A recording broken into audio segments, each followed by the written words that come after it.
할렐루야, 2월의 첫날입니다. 1월이 벌써 한 달이 지나갔는데 새로 시작되는 이 한 달간도 또 하나님의 말씀을 따라 말씀이 주시는 은혜로 충만한 한 달 보낼 수 있기를 바랍니다. 오늘 우리에게 주시는 말씀은 마가복음 11장 1절부터 10절까지의 말씀입니다. 마가복음 11장 1절부터 10절 우리 여러분과 제가 한 목소리로 함께 읽겠습니다. 그들이 예루살렘에 가까이 와서 감람산 벳바게와 베다니에 이르렀을 때에 예수께서 제자 중 둘을 보내시며 이르시되 너희는 맞은편 마을로 가라. 그리로 들어가면 곧 아직 아무도 타보지 않은 나귀 새끼가 매어 있는 것을 보리니 풀어 끌고 오너라. 만일 누가 너희에게 왜 이렇게 하느냐 묻거든 주가 쓰시겠다 하라. 그리하면 즉시 이리로 보내리라 하시니 제자들이 가서 본즉 나귀 새끼가 문 앞 거리에 매어 있는지라. 그것을 푸니 거기 서 있는 사람 중 어떤 이들이 이르되 나귀 새끼를 풀어 무엇하려느냐 하매 제자들이 예수께 이르신 대로 말한데 이에 허락하는지라. 나귀 새끼를 예수께로 끌고 와서 자기들의 겉옷을 그 위에 얹어 놓음에 예수께서 타시니 많은 사람들은 자기들의 겉옷을 또 다른 이들은 들에서 벤 나뭇가지를 길에 펴며 앞에서 가고 뒤에서 따르는 자들이 소리 지르되 호산나 찬송하리로다. 주의 이름으로 오시는 이여 찬송하리로다. 오는 우리 조상 다윗의 나라여 가장 높은 곳에서 호산나 하더라. 하나님의 말씀입니다. 어제 말씀은 그 유명한 바디메오, 소경 바디메오를 치유하셨던 말씀입니다. 바디메오가 살던 여리고에 예수님께서 오셨죠. 그런데 지금 이제 떠나신다라는 얘기를 들은 바디메오가 소리 높여서 예수님을 불렀습니다. 다윗의 자손 예수여 나를 불쌍히 여기소서. 사람들은 예수님을 나사렛 예수, 즉 천한 동네 사람 예수로 알고 있었지만 바디메오는 예수님을 다윗의 자손 예수, 즉 구원자 예수로 알고 믿었습니다. 모두가 예수님의 말씀을 듣고 예수님의 기적을 보기까지 하지만 그렇다고 모두가 예수님을 예수님으로 아는 것은 아닙니다. 본다 하는 이들은 오히려 예수님을 잘 모르고 보지 못하는 맹인 바디메오는 예수님을 알고 믿고 고백하죠. 우리가 어제의 말씀을 통해서 보았습니다. 예수님의 말씀을 들으실 때마다 또 그 말씀이 들으실 때마다 들려지는 그런 저와 여러분 될 수 있기를 바랍니다. 예수님이 행하시는 것들을 들을 때마다 예수님이 보여지고 또 예수님이 믿어지는 것은 참으로 큰 축복이라는 것을 여러분들이 믿으실 수 있길 바라요. 바디메오의 이러한 외치는 소리에 예수님이 멈춰 서십니다. 그리고 어제 바디메오를 부르셨죠. 사람들에게 바디메오의 소리는 시끄러운 소음과 같은 것이었을지 모르지만 예수님에게 바디메오의 소리는 간절함이었고 믿음의 소리였기 때문이죠. 연약한 자의 외침에 귀 기울이시는 예수님, 우리 예수님은 바로 그런 분이십니다. 예수님이 바디메오를 불러서 바디메오에게 물으시죠. 무엇하여 주기를 원하느냐. 예수님께서 바디메오의 마음속 깊은 곳에 새겨져 있는 소원이 무엇인지 모르셔서 물어보신 것이 아니었습니다. 그 물음은 바디메오에게 물으신 것을 넘어서서 그를 둘러싸고 있는 모든 사람들에게 물으신 것이고 또 오늘 우리를 향하여서도 물으신 것이죠. 여러분, 예수님께서 무엇하여 주기를 원하느냐 물으신다면 무엇이라고 대답하시겠습니까? 여러분의 단 한 가지 소원은 무엇입니까? 우리가 주님께 아뢰는 그 한 가지 소원이 우리가 예수님을 어떻게 알고 있느냐를 반영하는 것이라는 것 여러분 깨달으실 수 있길 바라요. 우리가 예수님을 어떻게 알고 있느냐에 따라서 우리의 단 한 가지 소원이 결정되는 것이거든요. 바라기는 바디메오가 온전한 믿음으로 했던 고백과 같은 믿음의 고백이 우리 안에 있기를 원해요. 바디메오는 보기를 원합니다 라고 구했어요. 예수님은 내 믿음이 너를 구원하였다 라고 선포해 주시죠. 구원하시는 능력은 분명히 주님께 있습니다. 그 때와 방법도 오직 주님의 권한 안에 있습니다. 그렇지만 그 구원의 시작은 우리의 믿음이라는 것을 어제 말씀을 통해 우리에게 가르쳐 주셨습니다. 오늘도 말씀 묵상하고 또 기도하는 이러한 시간을 통해서 우리의 믿음이 한 뼘 한 뼘 더 자라가는 그런 시간이 될 수 있기를 소망합니다. 자, 이제 드디어서 오늘 말씀의 본문은 예수님이 이제 예루살렘에 이르시는 것 장면이죠. 예수님이 예루살렘에 이르시고 이제 예수님 공생의 이제 마지막 일주일이라고 할 수 있는 그 한 주간, 지금 우리가 성고난 주간으로 지키고 있는 그 한 주간의 사건들이 이제부터 이제 하나하나 차근차근 펼쳐지기 시작합니다. 오늘 본문부터 시작하게 되는데요. 1절 말씀부터 우리 다시 한번 읽겠습니다. 1절.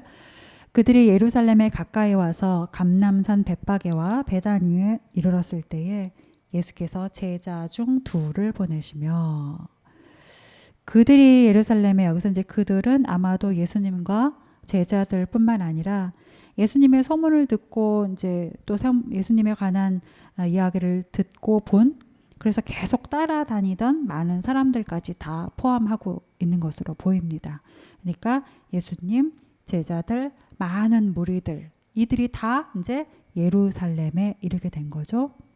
그리고 이 무리가 예루살렘 근처 벳바게와 베다니에 이르렀을 때에 예수님이 제자 중 둘을 보내십니다.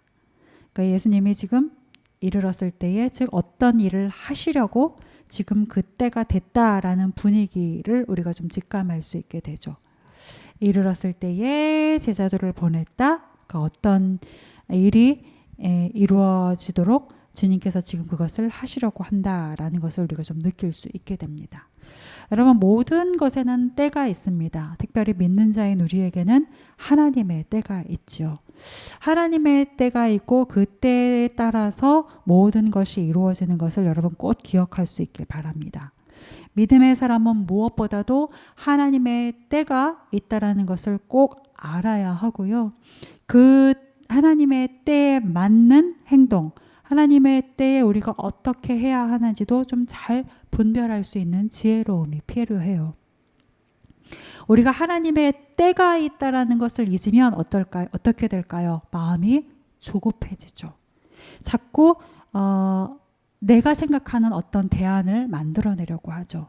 하나님에 대한 의심이 싹이 트고 그것이 쌓이면 포기하거나 아니면 인간적인 어떤 다른 대안을 자꾸 찾고 만들어내기 마련입니다. 여러분, 기억해 보시면 우리의 믿음의 조상 아브라함도 그렇지 않습니까? 아브라함이 하나님이 말씀하신 그 때를 자꾸 잊다 보니 자기만의 어떤 대안을 자꾸 찾게 되었잖아요. 그리고 그 대안으로 삼았던 것이 이스마엘이었죠. 이스마엘, 그 대안대로, 그 모든 계획대로 그 대안이 이루어졌습니까? 그렇지 않았죠. 오히려 갈등의 씨앗이 되었습니다. 이와 같이 우리가 하나님의 때가 있는 것을 꼭 기억해야 할 것입니다. 자, 또한 이렇게 하나님의 때가 있는 것을 기억해야 하는 것과 함께 하나님의 때에 맞는 행위가 무엇인지를 분별할 수 있는 지혜도 꼭 우리에게 필요합니다. 오늘 본문의 말씀 뒤에서도 우리가 나눌 것이지만 예수님이 이제 이때부터는 자신의 메시아 되심을 이제 공개적으로 가르치시고 드러내신단 말이죠. 드러내세요. 그런데 잘 구별해 보시면 오늘 본문 이전까지는 예수님의 자신의 메시아 되심을 철저히 숨기셨어요. 사람들에게도 드러내지 않도록 이렇게 단속을 하셨었죠. 입단속을 하셨었죠. 드러내지 못하도록 하셨습니다. 왜요? 아직 그 때가 아니기 때문에요. 하나님의 때가 아직 아니었기 때문에 이 전까지는 예수님께서 자신의 메시아 되심과 자신의 구원자 되심을 드러내지 않으셨고 또 사람들에게도 드러내지 못하도록 철저히 단속하셨습니다. 하나님의 때가 아직 아닐 때에는 예수님이 할 수 있지만 하지 않으셨고요. 맞지만 드러내지 않으셨어요.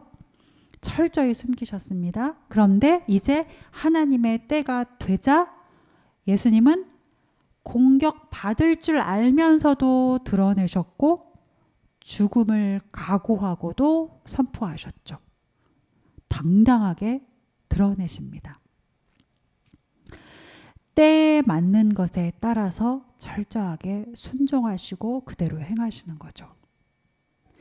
이와 같이 우리도 또 삶을 살아가면서 지치거나 혹은 마음이 조급해질 때가 있을 텐데 그럴 때 먼저 가장 좋은 하나님의 때가 있다는 것을 반드시 기억하실 수 있길 바라고요. 그리고 이어서 하나님의 때에 합당한 삶을 잘 분별할 수 있는 지혜를 구하실 수 있길 바랍니다. 한 걸음 나아가야 되는 건지 기다려야 하는 건지 담대히 선포해야 하는 건지 아니면 잠잠히 같이 울어주어야 하는 건지 등등 하나님의 때를 알고 그 때를 분별하여 마땅한 것을 행할 수 있는 저와 여러분이 되기를 소망합니다. 예수님은 때가 되셨음을 아셨고 그래서 제자 중에 둘을 보내십니다. 그리고 제자들이 해야 할 것을 하나하나 자세하게 가르쳐 주시죠. 2절부터 3절까지의 말씀입니다. 함께 읽겠습니다. 시작. 이르시되 너희는 맞은편 마을로 가라. 그리로 들어가면 곧 아직 아무도 타보지 않은 나귀 새끼가 매어 있는 것을 보리니 풀어 끌고 오라. 만일 누가 너희에게 왜 이렇게 하느냐 묻거든 주가 쓰시겠다 하라. 그러면 그리하면 즉시 이리로 보내리라 하시니. 여러분, 이게 이제 우리가 이 상황을 아니까 그런데 만약에 우리가 제자의 입장이 되어서 이렇게 뜬금없이 이런 명령을 받는다고 하면 여러분 이게 순종하기가 쉬울까요? 갑자기 앞뒤 없이 나귀라니요. 게다가 이 나귀는 자신들의 것도 아니고 미리 예약되어져 있던 것도 아닌 남의 것을 지금 엄밀하게 말하면 남의 것을 풀어서 가져오라는 것이잖아요. 만약에 그렇게 했다간 도둑이나 무단 탈취가 되는 건데 예수님의 말씀을 그냥 이대로 받아들이면 이거 지금 범죄를 하라는 것과 같은 거 아닙니까? 그러니까 예수님께 제자들의 입장에서는 지금 되물어볼 게 너무 많아요. 저라면 아마 한 5번 이상 진짜요? 진짜요? 라고 물었을 것 같거든요. 예수님 진짜요? 진짜요? 계속 되묻게 될 수밖에 없는 그런 명령이시거든요. 그런데 오늘 본문에서 제자들은 되묻지 않죠. 그리고 예수님이 하라 하신 대로 바로 갑니다. 4절부터 6절 말씀 보세요. 제자들이 가서 본즉 나귀 새끼가 문 앞 거리에 매어 있는지라. 그것을 푸니 거기 서 있는 사람 중 어떤 이들이 이르되 나귀 새끼를 풀어 무엇하려느냐 하매 제자들이 예수께서 이르신 대로 말하는데 이에 허락하는지라. 그러니까 말씀하신 그대로 지금 상황이 펼쳐져 있었고 제자들은 말씀하신 그대로 지금 했어요. 가서 보고 푸니 사람들은 묻고 또 제자들은 답하고 허락하고 또 7절 우리가 읽질 않았지만 바로 뒤에 이어지는 7절 앞부분까지 보시면 그래서 또 나귀를 끌고 오고 그러니까 말씀하신 대로 상황이 펼쳐지고 제자들은 순종하고 그러니까 모든 일이 다 순조롭게 어찌 보면 매우 스피디하게 아주 원활하게 모든 일이 착착착착 지금 진행이 되고 있는 거죠. 뭐 하나 지금 걸리는 게 없죠. 여러분 지금까지의 제자들의 모습을 한번 기억해 보세요. 지금까지의 제자들은 그러니까 이 말씀을 읽는 우리들로 하여금 왜 저렇게 미련해 왜 이렇게 답답해 하는 그런 감정이 떠오르게 하는 그런 사람들이었어요. 왜 이렇게 믿지 못하지? 우리를 답답하게 만드는 그런 사람들이었죠. 그런데 오늘 본문의 제자들 모습은 어쩜 이렇게 순종할 수 있지? 놀랍게 하는 모습이에요. 나라면 저렇게 못할 것 같은데 반성하게 하는 모습이죠. 여러분 분명히 아직은 제자들이 부족한 모습입니다. 우리가 이 이어지는 제자들의 상황들을 알기 때문에 아직은 부족한 모습이지만 그러나 예수님과 함께하는 그러한 많은 시간들 속에서 어느덧 조금씩 제자가 되어가고 있구나 하는 것을 우리가 볼 수 있어요. 그리고 제자가 되어가는 가장 중요한 키는 순종이라는 것도 우리가 알게 됩니다. 여러분, 더디더라도 반드시 제자가 되어가는 저와 여러분이 되기를 소망하고요. 그렇게 제자가 되게 하는 가장 중요한 핵심은 순종이라는 것을 꼭 기억하실 수 있길 바랍니다. 우리 안에 순종이라는 제자의 열매가 차곡차곡 쌓여갈 수 있기를 바라요. 재미있는 것은 본문을 자세히 보면 이 순종이 비단 제자들에게만 지금 있지 않아요. 사람들, 특별히 오늘 등장인물로만 치면 나귀 새끼의 주인도 그렇죠. 여러분 4절부터 6절의 말씀을 다시 한번 이렇게 눈으로 보십시오. 말씀을 잘 보시면 지금 사람들이 제자들의 행동을 지금 하나하나 따라가면서 보고 있는 것 같잖아요. 그렇다라는 걸 짐작할 수 있지 않습니까? 사람들이 제자들의 행동 하나하나를 지금 계속 따라가면서 보고 있어요. 예수님의 제자라는 저 사람들이 지금 뭐 하는 건가? 주의 깊게 보면서 따라가고 있는 상황이에요. 그런데 가만히 보니까 제자 둘이 내 집 문 앞에서 지금 어슬렁거리고 있어요.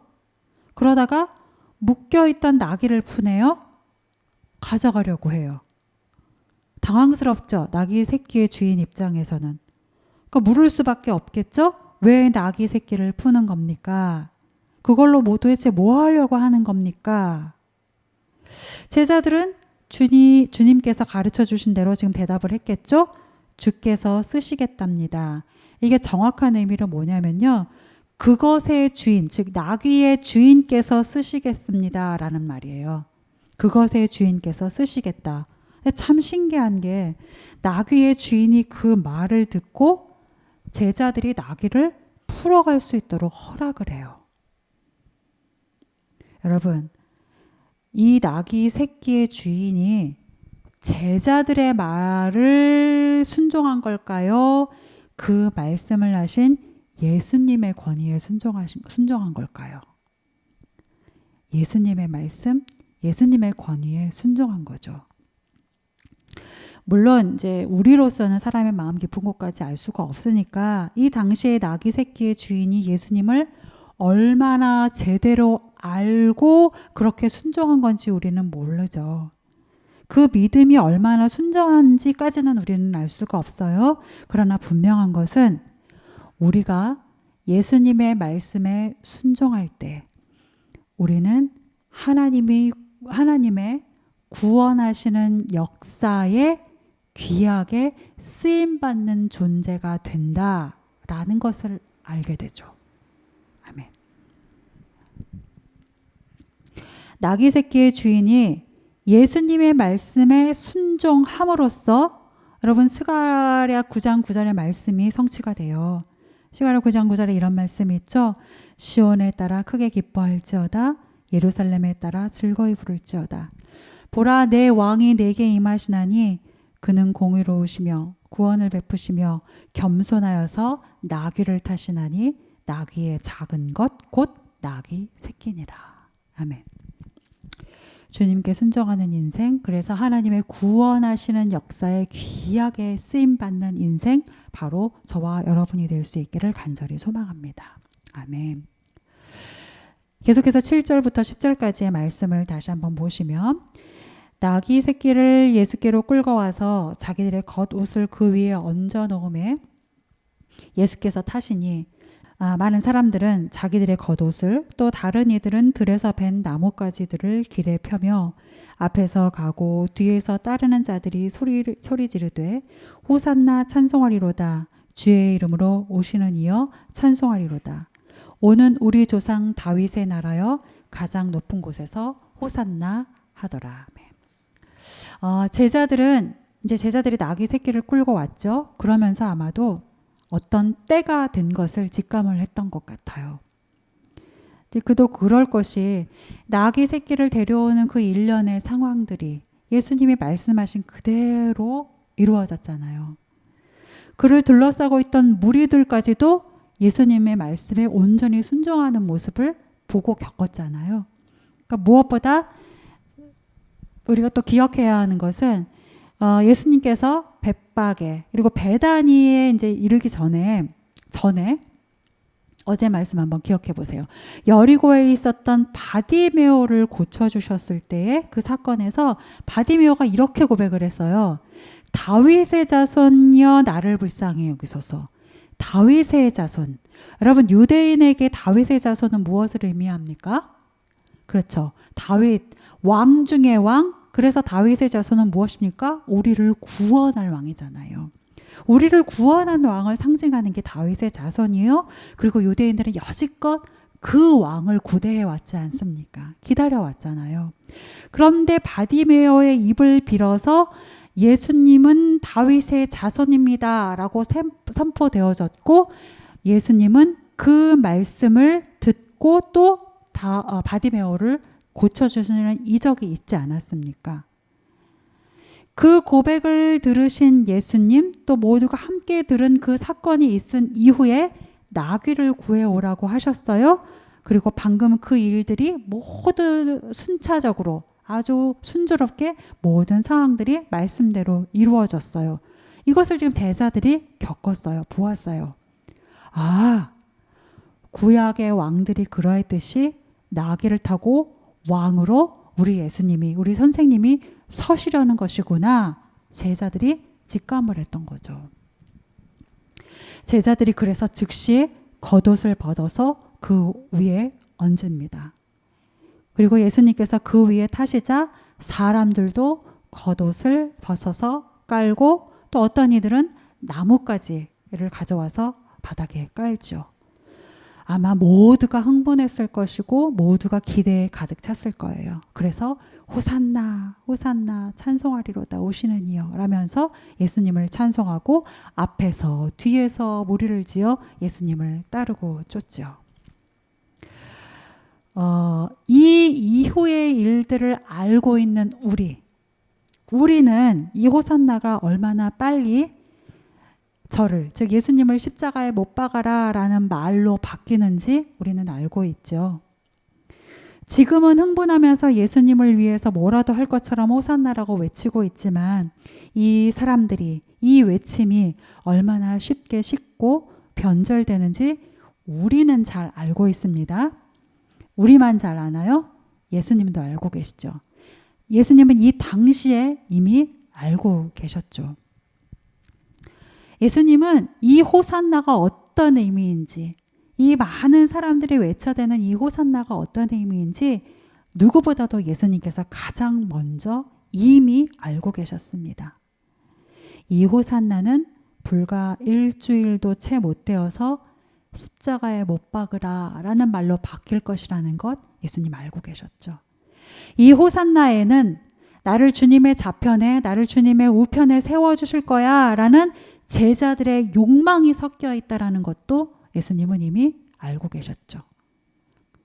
그리고 이 호산나는 십자가를 지셔야 하는 예수님으로서는 피할 수 없는 하나님의 음성과 같은 것이라는 것도 예수님은 이미 다 알고 계셨죠. 여러분은 어떤 호산나를 외치십니까? 여러분은 사람들의, 제자들의, 그리고 하나님의 준엄한 명령에 어떤 호산나를 여러분은 외치고 계십니까? 쉽게 돌변할 호산나이십니까? 혹은 욕망 가득한 호산나입니까? 부디 주님만이 나의 왕이십니다. 주님만 따르겠습니다. 라는 우리의 깊은 고백을 담은 호산나를 외칠 수 있길 바랍니다. 저와 여러분이 변하지 않는, 그리고 순전한 순종을 담은 호산나를 외치는 그런 인생 되기를, 그런 오늘 하루를 살 수 있기를 간절히 소망합니다.